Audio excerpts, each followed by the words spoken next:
Marty Cohn, and this is BCTV's Meet the Candidates 2020, sponsored in part by Brattleboro Savings and Loan. This series affords you an opportunity to hear from the folks running for elected office.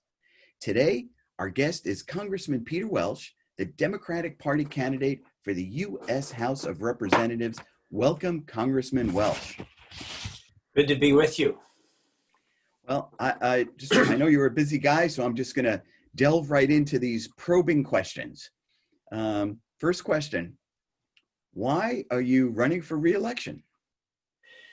You know, I'm running because we have challenges that we haven't had in a century. You know, we've got the pandemic, and this is the first time in over 100 years that our country has faced such a healthcare threat. Second, we've got an economic collapse that goes back to the Great Depression. We've got the highest unemployment rate since the 1930s. And then third, we've got a president who has completely trampled on the norms of democracy. And that's probably our most important challenge. Will we restore democratic norms? And the reason that's so essential is that if we're going to successfully as a society face the COVID crisis, the economic crisis, and begin to deal with enormous challenges of climate change and income inequality in a healthcare system that doesn't work as it should, we have to restore trust and democratic norms. Thank you. So there were two other gentlemen running for your office. What sets you apart from the other candidates running for U.S. House of Representatives? I can talk about what I've done as a member of Congress and as a Vermont citizen.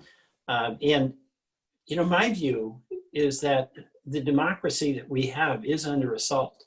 And we are fortunate in this state where we have a tradition of civil interaction, even when there's sharp disagreements. And it, I think, really relates to our town meeting, where we have to work out issues that are very contentious. How much do we spend on our roads? How much do we spend on our schools? What's our property tax rate? These are important issues at a local level. And you have big debates and differences there. But what we've been able to experience in Vermont with our small scale is that that person that you were in town meeting with, having a sharp argument with about, let's say, the school budget, that afternoon, that person in the morning, your adversary is now coaching your son or daughter in Little League. And what it means is that we as citizens understand the importance of mutual respect. Yeah, we have differences, we'll have debates, but we understand that people who disagree with us have the same motivation to try to make a better school or a better town. And we've kind of lost that in Washington. And part of it, and this is where the president plays a major, major role. Every president, regardless of party, has always accepted that the responsibility of our chief executive is to do everything possible to try to unite our country, because a united country is one that succeeds in meeting its very significant challenges. President Trump has been very explicit that his strategy is division. It's to say, if you're a Muslim, you can't come into the country. It's to say, if you're protesting peacefully for Black Lives Matter, that you can be charged by his attorney general for sedition. It's to make distinctions on the basis of your economic status, your religious status, the color of your skin, and he embraces that. And that is very, very destructive. The other thing he's done is trampled on the Constitution, in my view. So my commitment as Vermont's representative in the Trump era is to do every single thing I can to restore respect for the rule of law, to restore respect for science, to restore respect for our institutions. And a reason that's job one is that we need the trust that accompanies respect and mutual civility to start to deal with those big issues of income inequality, a broken healthcare system, of climate change, of racial injustice. Thank you. So if you're reelected, what would be your top two priorities? Top two. Well, we've got to get on top of the healthcare crisis. We've got to, suppress the virus and conquer that and restore health. And secondly, we've got to restore the economy. And they're really totally connected, because we're really not going to be able to go back to a fully functioning economy. That includes getting our kids safely in school. That includes bringing down unemployment. That includes getting our businesses back up and running. We can't really successfully do that until we're safe from the virus. And those are the two big challenges that are immediately on the horizon. Thank you. So I'd like to just turn to a couple of issues here in Vermont. What would you do to ensure that more Vermont families with young children can find and afford childcare? The federal government's got to play a big role in that. And the House of Representatives has passed two major child care bills.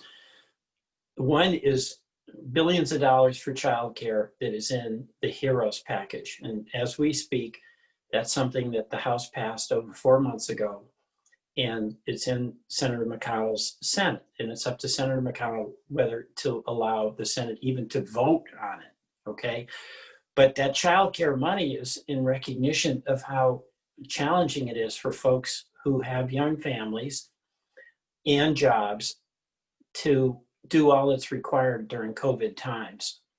But then secondly, there is legislation we passed in the House that acknowledges that childcare is absolutely essential to our families and to our economy. And we're the only country, major industrialized country, that doesn't have an affordable and accessible childcare system. You can't work and take care of your kids at the same time. So this is a money issue. And it's a role that the federal government should play to help our states and help our families. So those are two things that we've done that show, at least in the House of Representatives, by a significant majority, that we support it. It's opposed in the Senate. And by the way, that's why this election is so important, because the American people are going to weigh in very soon about whether they want to change leadership in our presidency and change leadership in the Senate. And if there is a change, then much of what we've done in the House on climate change, on reducing the cost of prescription drugs, on racial justice with the George Floyd Justice and Policing Act, on child care and family leave, those, Matt, where we've acted in the House, there'll be an opportunity to act in the Senate. And if we have a new president, we'll have a president who will sign it, not veto it. So this election is consequential, not just for Vermont, but for the entire country. So now I'd like to ask you about the other end of the age spectrum. Recent reports indicate that seniors in Vermont face one of the highest rates of financial insecurity in the nation. How do you think we could make life for seniors more affordable? Well, there's a couple of things. First of all, thank goodness for Social Security. Thank goodness for Social Security, because that has made a huge difference for seniors in Vermont and around the country. It's not enough. A lot of people get very modest Social Security, maybe $14,000, $15,000, $16,000 a year, and that helps a lot. But that's not sufficient to get you through all the expenses. Obviously, at the state level, whatever we can do on property taxes and keep them down, especially for lower income people, and we've got in Vermont, they've got the income adjustment that makes a difference. I think our senior programs are incredibly important for two reasons. One is the meal programs that go along with that. And number two, the socializing that goes on with seniors coming together at senior centers to be able to be with one another and enjoy each other's company. And also, by the way, I think the exercise classes and the walking, these things are incredibly important. So there's the financial, there's, Social Security is an underpinning, and whatever Vermont can do to ease the tax burden on seniors, that'll help. There's the social, the interactions that is important as we get older to maintain, and it's the physical. And, exercise. That's good whether you're young, middle-aged, or older. And I think our senior centers are wonderful places where it helps on the nutrition, on the cognitive, and on the physical. Thank you. So I'm optimistic that one day we will emerge from the throes of this pandemic. And I'd be interested in hearing what your vision for Vermont is in a post-COVID world. Well, first, let's have a post-COVID world. Okay. So we've got to get that vaccine. We've got to get people feeling safe and actually being safe.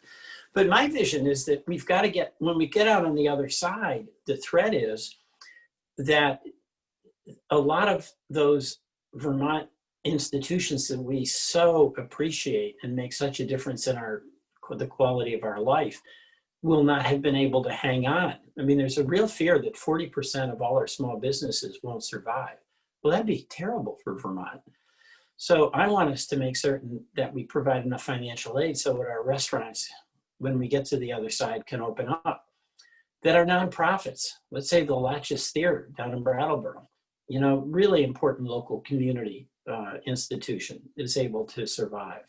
That our community newspapers in media that's local and has been hammered because of the collapse in advertising, and that's on top of an already tough environment, that they'll be able to continue. So the big goal for me in a post-COVID world is that those who've been with us in the pre-COVID world join us when we get to the other side. And that is going to take federal financial aid to these businesses. And I think we need to do that. Okay, well, last question from me for today is, you've been running since 2006. What do you want voters to know about you? Well, I love my job. As tough as this COVID virus is and the collapse in our economy, it's a gift that Vermonters have given me to represent them as best I can in Congress. Because every day I have an opportunity to get up and work to try to mitigate and improve the situation. And it's a really wonderful personal feeling to be able to help Vermonters. And sometimes it's an individual, somebody who didn't get that $1,200 check, and we can make the phone call. Our office can do it and help expedite that. Or a small business that survived because of the payroll protection plan, but needed some flexibility. And we were able to propose legislation that provided that flexibility, not just to their business, but all businesses. It's the opportunity to listen to Vermonters and hear what their struggles are, and then try to validate the legitimacy of their concern by advocacy in Washington. So it's a gift for me. And I just want to say thank you for Vermonters for giving me this opportunity to do this. Congressman Peter Welch, the Democratic Party candidate for the U.S. House of Representatives, thanks for being on the show. Thank you. You can learn more by visiting the campaign's website, welchforcongress.com. The general election is Tuesday, November 3rd.